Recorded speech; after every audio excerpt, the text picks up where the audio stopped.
Greetings and welcome to NCTV's post-election special. I'm Jason Graziadei, the editor of Nantucket Current, and today I'm joined by Toby Brown, the chair of the Republican Town Committee on Nantucket, and to my right is Mary Wawro, the treasurer of the Democratic Town Committee on the island.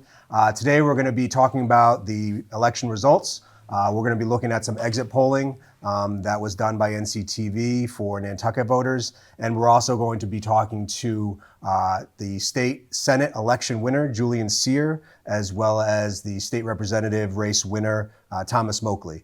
But first, we're going to look at a video that was produced by NCTV where we had some Nantucket High School students interviewing island voters as they left the polls on Tuesday.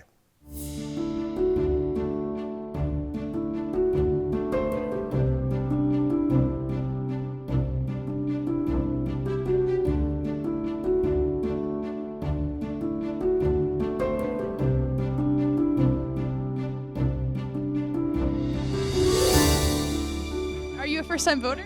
Yes. And how does it feel to vote for the first time? It feels great, especially, getting my voice out there. I felt very powerful. It's like a very new thing, and I've really enjoyed it.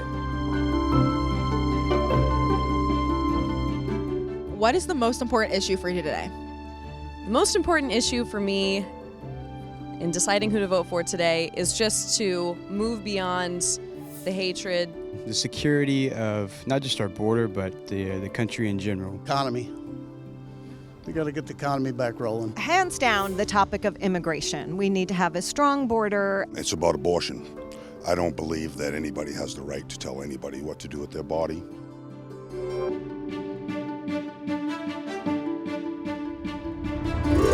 What is the most important ballot question for you today? For me, the most important ballot question was the use of psychedelic drugs in therapy for soldiers with PTSD. We should explore every avenue. I think it was probably to keep the psilocybin off the streets. The question about the change of the wages is important too. I think that's going to have a big effect on the restaurant business out here. The MCAS question was the most important. Not all people test well, and I was one of those people. I know it's hard for the kids, and I guess it's not pertaining to what their subjects. So I think that is probably one of the most important.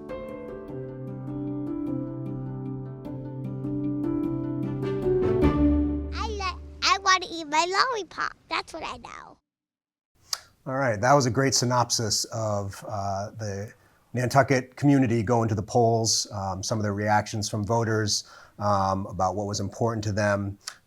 Mary, I'll start with you. What was your reaction, and did what those folks said in that video, were some of the issues that they raised, some of the things that resonated with you as a Democratic voter in yesterday's election?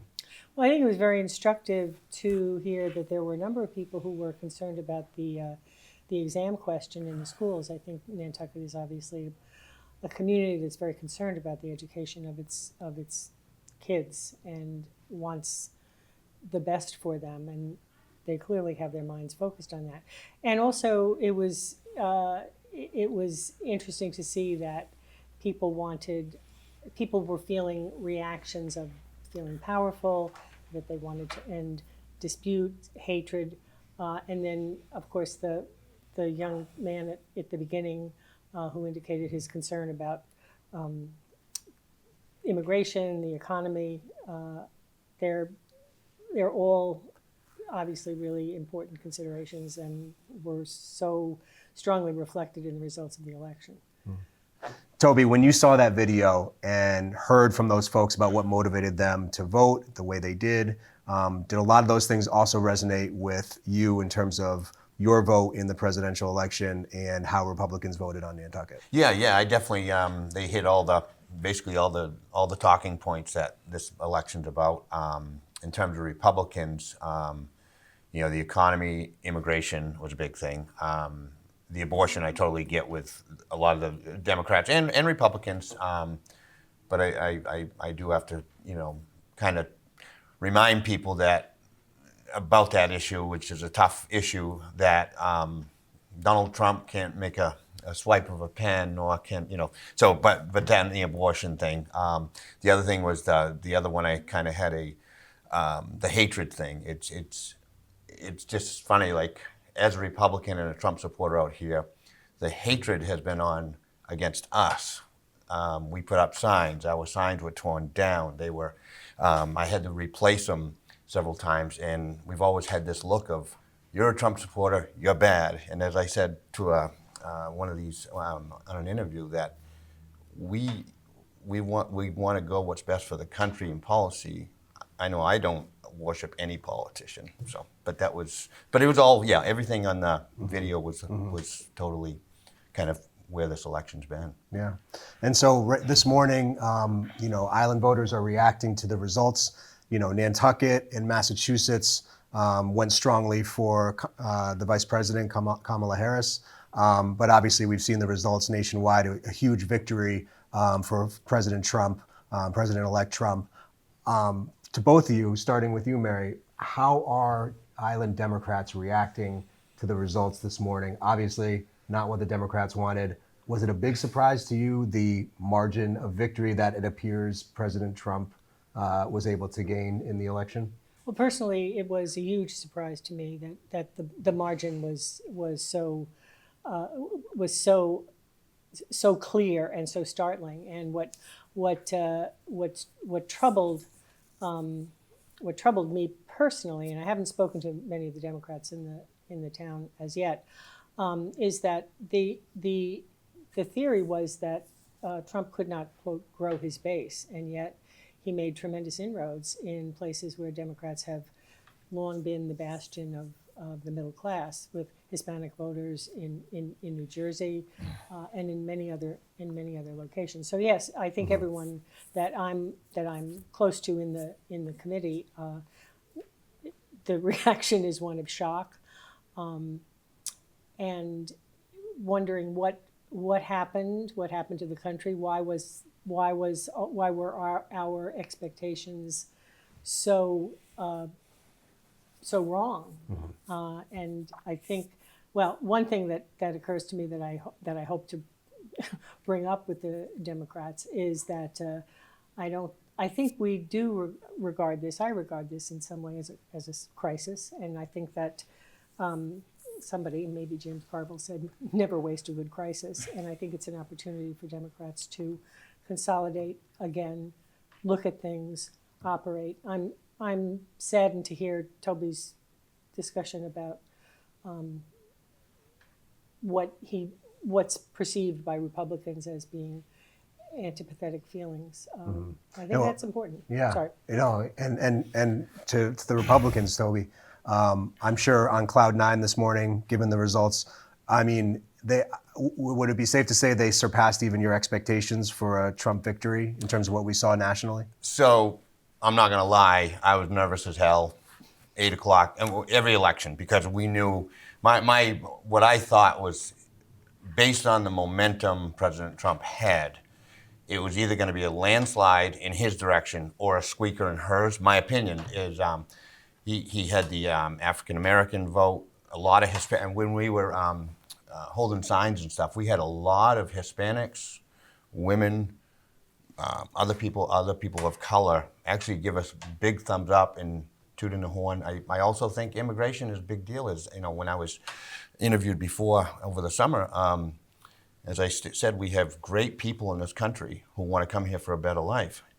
They don't want those 5 people that ICE arrested over the summer. They want to come here. They don't want this country to turn into what they left. And I was very encouraged. And I think I think this is going to be a good thing. I was telling somebody, for race relations, I am really excited. The way the black vote went. There was a county in North Carolina that's only twice went Republican since 1876, and I just think that's encouraging, and I hope that's how we can continue growing the race discussion. Mm-hmm. All right, we're also now going to take a look at the exit polling for Nantucket, which NCTV did a great breakdown. They talked to more than 300 voters who came out after they had voted and gave a little additional information about their motivations. But first, NCTV is going to give you a look at how they put that together and how they assembled that exit polling. With the November 5th election right around the corner, NCTV teamed up with Nantucket High School to create a 2024 election exit poll focused on Nantucketers and their opinions. But what is an exit poll? What purpose does an exit poll serve? What questions are being asked of voters? An exit poll is essentially the poll that people take after they've voted, depicting specific questions that they might have been interested in during the election, like who they might have voted for, or what was just the main topic that they liked for each candidate. Exit poll designer and Nantucket High School graduate John Carl McGrady designed the poll to compare participants' demographic data with their political preferences. By framing political issues in terms of personal information, the poll tries to understand not only how Nantucketers voted, but why they voted the way they voted. Before NCTV made the final touches to the poll, they wanted to hear what Nantucket High School students thought about it. It's common practice for exit polls to only ask about the two major parties because minor parties in the US get such a small share of the vote, but it can be confusing to people if they don't see the candidate they voted for on the exit poll. So we actually added the other candidates to the poll because of your question. Why is gender on the exit poll? If someone is a woman, they're more likely to vote for the Democratic candidate than if they're a man, and vice versa.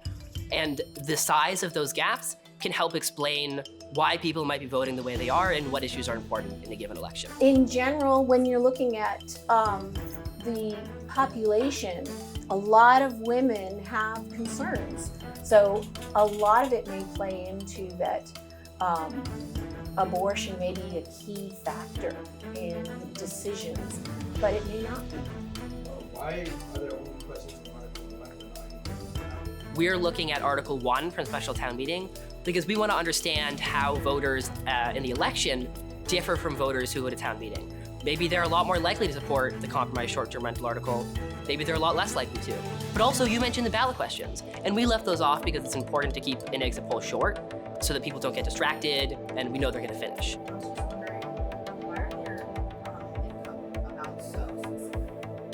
The first bracket goes up to the median income for the United States. The second bracket goes to the median income for Nantucket. And the third bracket goes to 150% of the median income for Nantucket. And then the final bracket is just anybody who's making more than that. Now that we have an understanding on what the exit poll is, how was it conducted? How were the exit polls calculated? So how does this work? It's hard to get a representative sample of people who voted. But for instance, we couldn't poll anyone who voted by mail. And that introduces a significant bias in our results because people who vote by mail are more likely to vote for the Democratic candidate.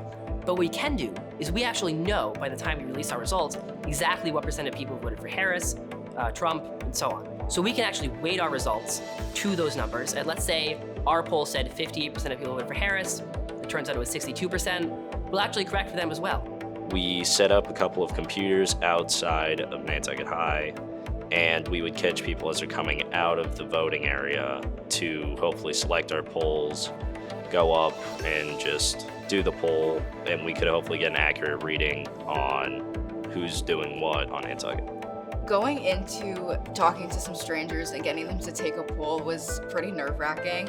It's not really anything I've ever done before, but after a while I got the hang of it. I just went up to them, kept a smile on my face, and then most people were willing to take the poll for us.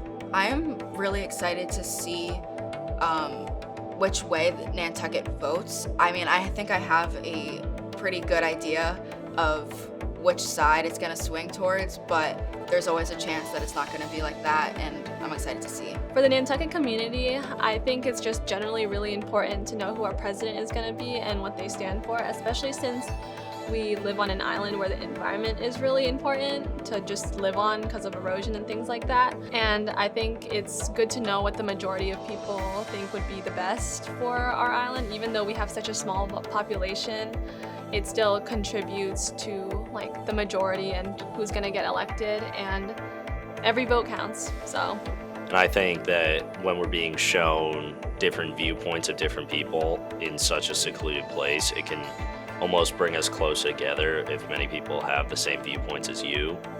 And I just think it's a really interesting thing to have such an experience with a poll such as that. So I think it'll be interesting.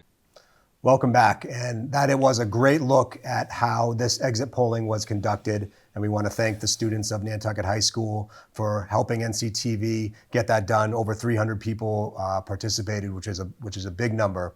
So we're going to jump into what some of this data showed us and some of the responses that we got. And one of the first most interesting things I think we want to look at is what were the issues that were most important to voters who voted for Kamala Harris and voters who chose Donald Trump. So Toby, to you first, looking at the issues for the Nantucket voters that were most important to people who voted for Donald Trump. Number one, the economy, and number two, immigration.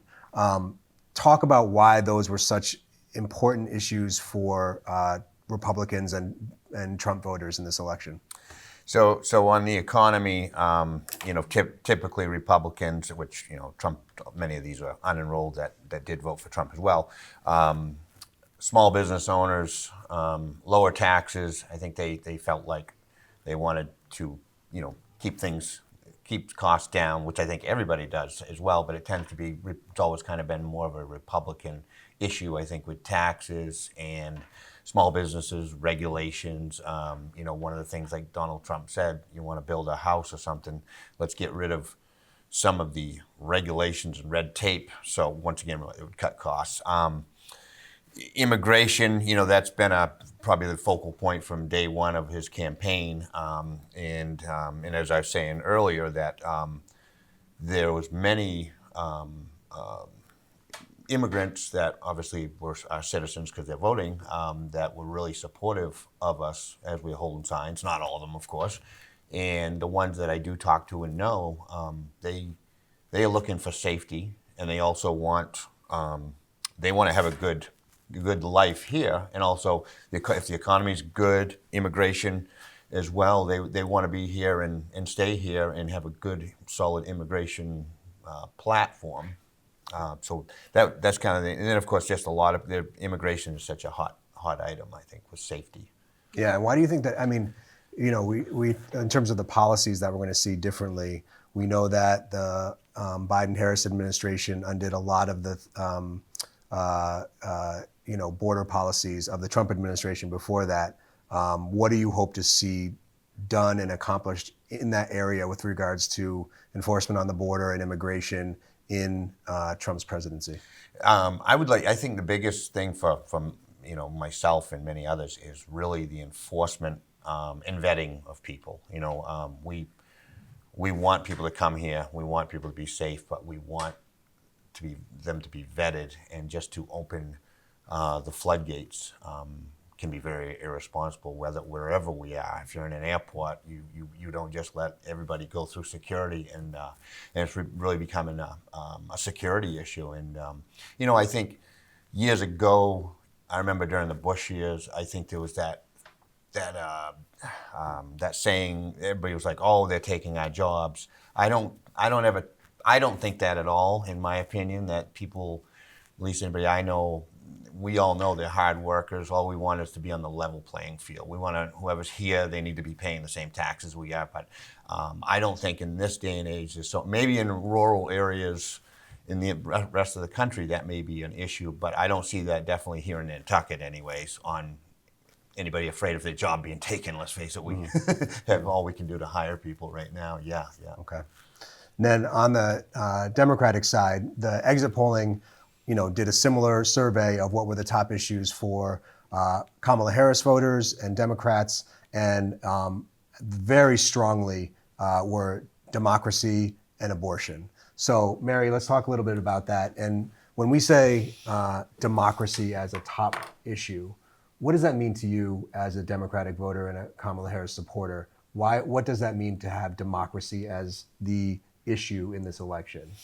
Well, I think what it means to me and what it means to Democrats in general is that democracy is not, it is kind of the opposite of authoritarianism. And Trump has exhibited characteristics that are autocratic, that are, one person rule, admires other other autocratic leaders of other countries, and would advocate towards that. And I think that there's a visceral reaction against that in among most Americans, including, I think, among Republicans, who I think by and large, at least in my growing up with knowing Republicans and working with Republicans, that they too are concerned with democracy and freedom and civil liberties and being able to chart your own course.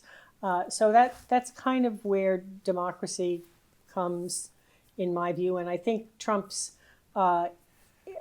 overwhelming discussions about how I alone can fix it, things that indicate not a collaborative effort, have really are of great concern. And they're of great concern to historians, they're of great concern to economists, to people who have studied history and who are very knowledgeable. And you see it in everyday communications with people, that this is a big thing. And of course, the abortion issue is immensely important. Number one, I guess I truly thought that was one issue that would truly be overwhelming in this decision, and it does not appear that was the case. And it's odd because, as was pointed out, in many of the states where there were abortion elements on the ballot, people voted overwhelmingly in favor of choice and reproductive rights, and at the same time voted for, on the top of the ticket, for someone who said, abortion, yes, a woman who has an abortion should be punished. And there's a sort of inconsistency there. So, I do want to point out that the turnout in Nantucket was 70%, which was pretty amazing. I don't know when the last that level was reached before, but that's an amazing turnout for. Yeah, well, that's interesting because it's actually in 2020, Nantucket's turnout was 75%. So it was even, as a percentage, it was higher than it was this time around. However, we had over 10,000 registered voters on Nantucket for the first time ever. So more people going to the polls. But again, the exit polling data that we have that was completed by NCTV goes into a little bit about presidential preference by race and by gender, which is interesting, and let's talk a little bit about that. Looking at the presidential vote on Nantucket by race, it was really what the data shows is there was no difference between presidential preference for white voters versus non-white voters on Nantucket. Essentially the same. What do you make of that, Toby?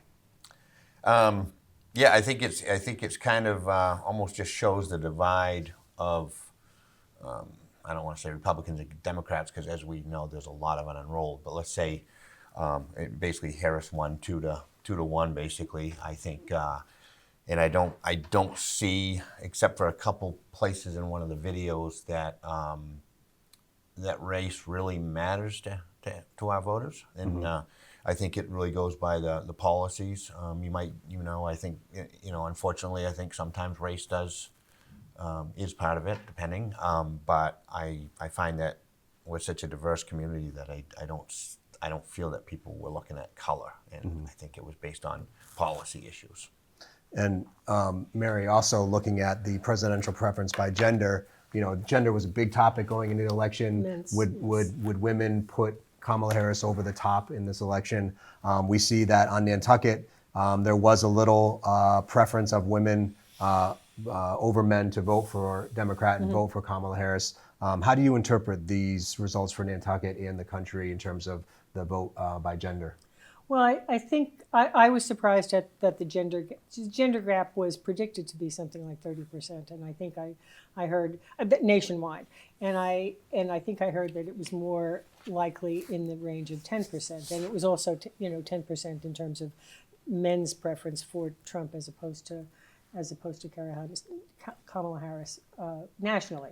On Nantucket, I can't tell exactly the numbers, but it seems to me that the gender gap is much less much less. And I think that also is a reflection of the society and the culture of Nantucket, that we're much less likely, I think, to be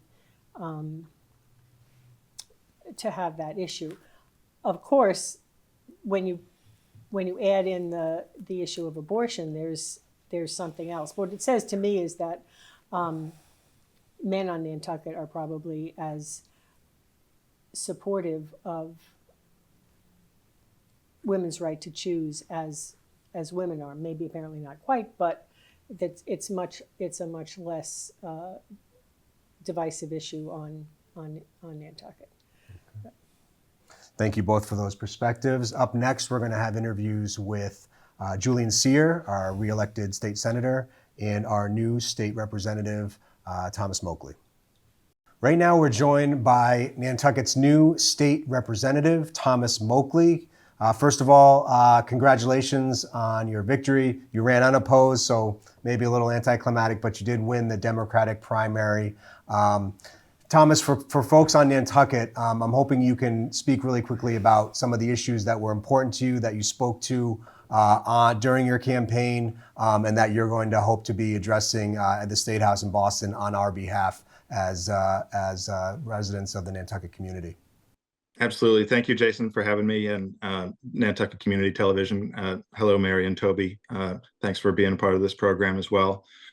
So I got into the race because I think that the issues that are most critical to this region are those that are also disproportionately impacting young people. So I think it's important that we have, the next generation of leadership at the State House, and that's things like climate change, resiliency and mitigation, affordability, which is sort of the three-legged stool of housing, wages, and childcare, as well as women's reproductive rights, and doing something about the opioid epidemic. So those are legislative priorities that I want to be involved in, but I think it's particularly important for the state rep for this region to be able to communicate to the decision makers in Boston, and that is not just at the legislature, it's also at the executive agency level, to sort of lift the veil of paradise and make sure they know what life is actually like on the islands and the real problems that are facing the year-round residents here.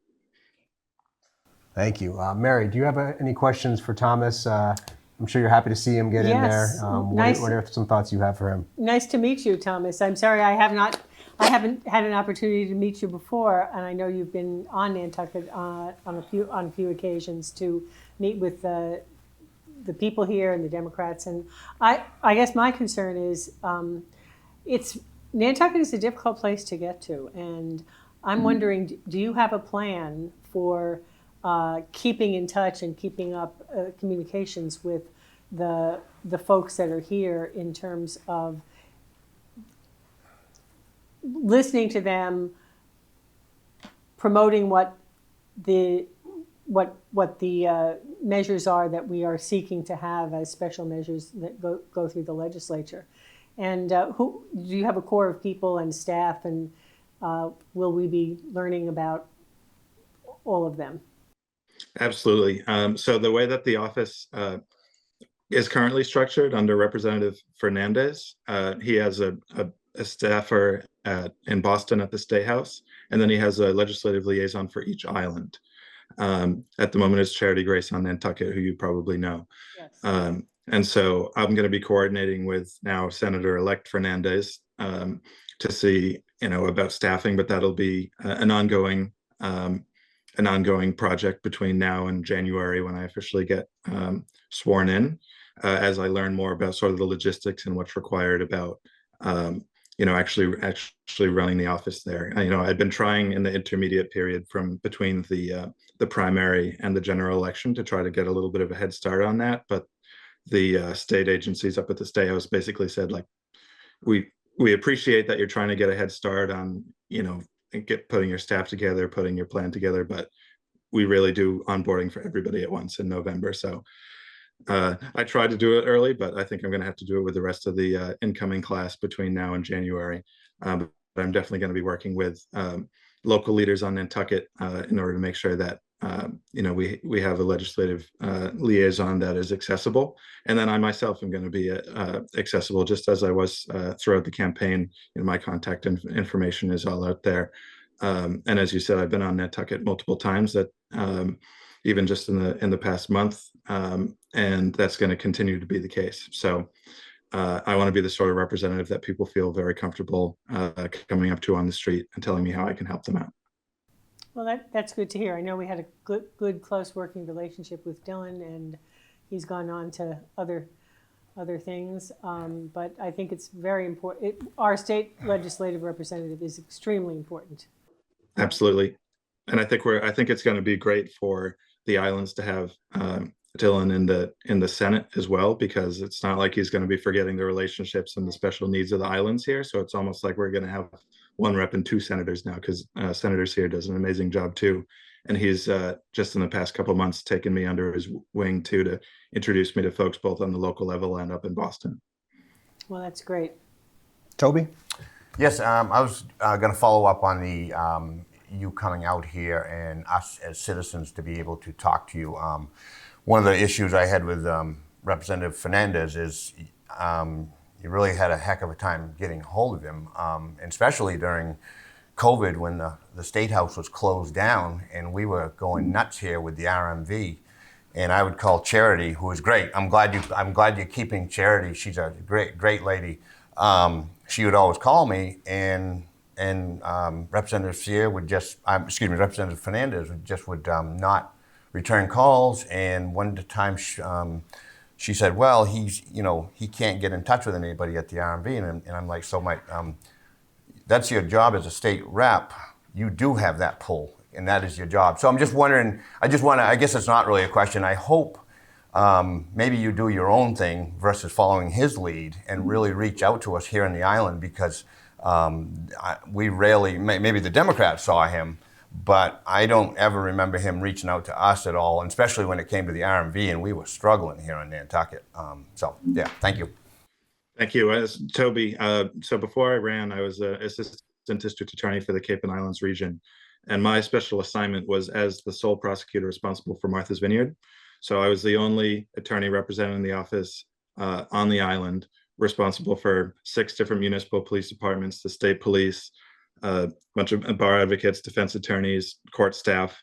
And I was the sole person that was sort of responsible for moving 850 cases a year on the criminal docket in the Edgartown District Court. And so that was a role where I had to be accessible really around the clock to all those people to make sure that things were happening efficiently and fairly. And that's the approach that I plan to take as state representative.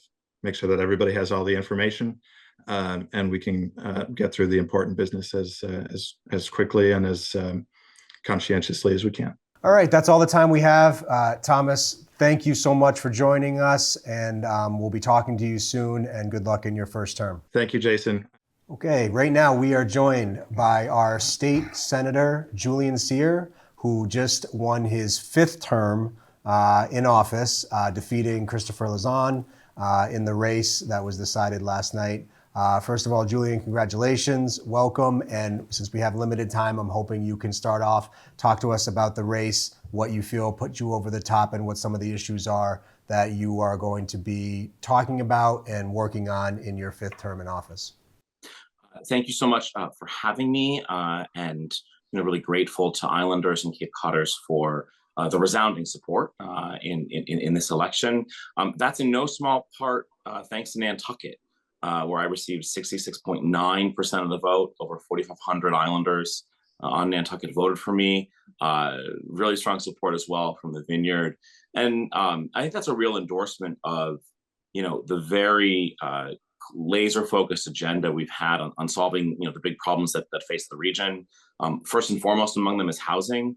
I'm really proud of the down payment we've been able to make with the Affordable Homes Act. But there's a lot more to do, particularly in securing a local option transfer fee so we can come up with a revenue source that we need to subsidize year-round housing. I'm really keen in this next session to make some progress on, or actually to get to the governor's desk, omnibus PFAS legislation that I've been the lead filer on in the Senate. We got it quite far last session, but really hoping, this bill that would ban PFAS in consumer products, that would address PFAS in water. We already actually signed into law provisions to protect firefighters and their turnout gear. A lot of that actually driven by Islanders and strong advocacy and concern from Nantucket. In the next session, we're going to take up an environmental bond bill. I expect in that environmental bond bill will include a number of provisions related to coastal resilience. Nantucket has been a real leader in coastal resilience planning and the concept of coastal resilience districts. Also hoping we can move forward ocean acidification legislation that now former Representative Senator-elect Dylan Fernandez and I had worked on, hoping to get that done as well. And then, of course, a myriad of other issues that pop up. Health access is always a concern. On the island, we worked really hard to, bring a community behavioral health center to the island. I'm always mindful about food access and the real food insecurity we've seen, particularly that's been persistent from the pandemic. Nantucket files more home rule petitions than any other town in Massachusetts, so y'all keep us busy there. And then,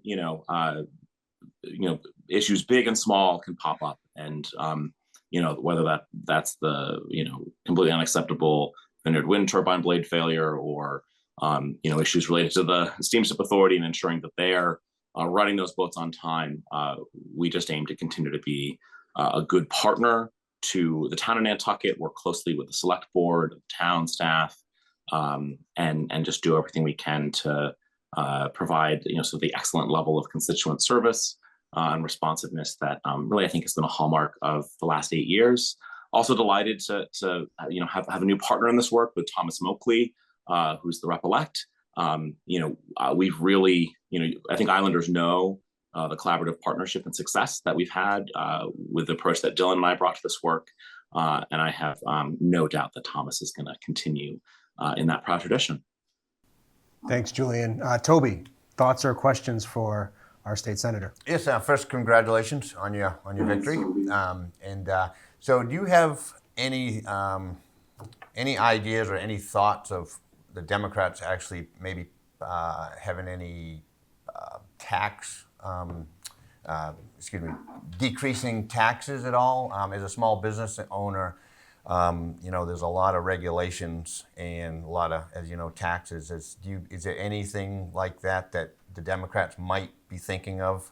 Or yes, so we've actually in 2023 we passed historic tax relief, $1 billion tax relief package, the largest tax relief package in memory. Included in there are a number of provisions to help working and middle income folks in Massachusetts, from doubling the child and dependent tax credit.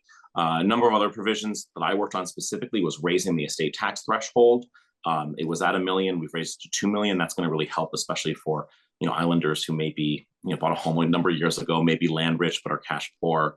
And then also work to triple the Title V septic tax credit. There's an existing tax credit related to Title V that only went up to $6,000. We raised that up to $18,000, and it now can include the cost of both sort of upgrades to your septic system and also sewer hookups if you're looking at wastewater compliance. So that's really been kind of already on our agenda. I think we're always kind of keen to look for more.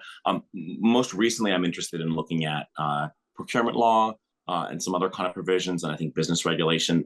When you look at regulation as well around housing, if we're going to solve this housing crisis, we've got 351 distinct municipalities who are using their own version of a building code, their own sort of permitting. That may be something we may look to provide model bylaws on, or some way to sort of streamline. So taking a look at those matters. But the tax relief package we passed last year was quite substantial, and it's something we're proud of. Thank you. Great. And Mary, any questions for Julian? Well, Julian, it's nice to see you again, and I am hoping that we will continue to see your smiling face here on Nantucket, and work with you. In particular, the housing transfer situation is one of such great long-standing. Do you have any advice or any thoughts about when and where that's going to actually get done? Yeah, so no one's been more vocal at the state level about this. And it really was Islanders and Cape Codders who got Governor Healy and Lieutenant Governor Driscoll on board and supporting it. We fell short last session, although I would chalk a lot of this up to some internal politics between the chambers. But I think we need to continue to really make the case that this provides a revenue source. If you look at communities like ours that have a seasonal population flux who have solved this problem or have made a dent in it, they've relied on a transfer fee as the revenue source to do it. The cost of this problem, we're talking about tens of millions of dollars. Nantucket voters have been very generous at town meeting in supporting housing, again, by tens of millions of dollars. But I think, again, it's just sort of making the case here. The other thing I think we just have to be vigilant for is that, in a second Trump administration, this is going to present a whole host of very specific, unique challenges for us, right? Replacing the Sagamore and Bourne Bridge is a key priority for the region. The Sagamore Bridge, over 80% of it paid for by the federal government under a Biden administration. I'm under no illusions we're probably not going to be getting that substantial resource under a second Trump administration. So, we've got to I think we've got to increasingly be creative about, all right, how can we come up with resources and revenue to solve our big problems that are not kind of putting this on the back of, year-round working Cape Codders and Islanders, but a way to sort of, figure that out. And so I think we'll be, from bridges to housing, really trying to be tenacious and creative about bringing more resources for these very costly problems, but not doing so, making sure that we're very mindful about cost of living for Islanders and Cape Codders, because it's become, we're now in a situation, right, that if you don't own a home or going to inherit a home, you're not gonna be able to, unless you have some sort of specific subsidy. So those are just some of our thoughts, and look forward to being back on island soon, maybe for stroll, or certainly as the work gets underway. We'll want to spend some time with Thomas Moakley on the island. He really has an expertise on the criminal justice system and the judiciary.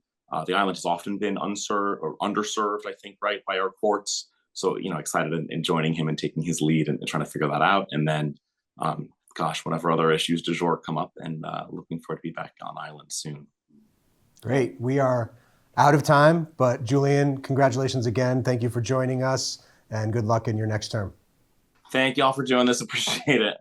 Well, we want to thank everyone for joining the program and watching along. Mary, thanks so much for having us. Toby, thank you for being here.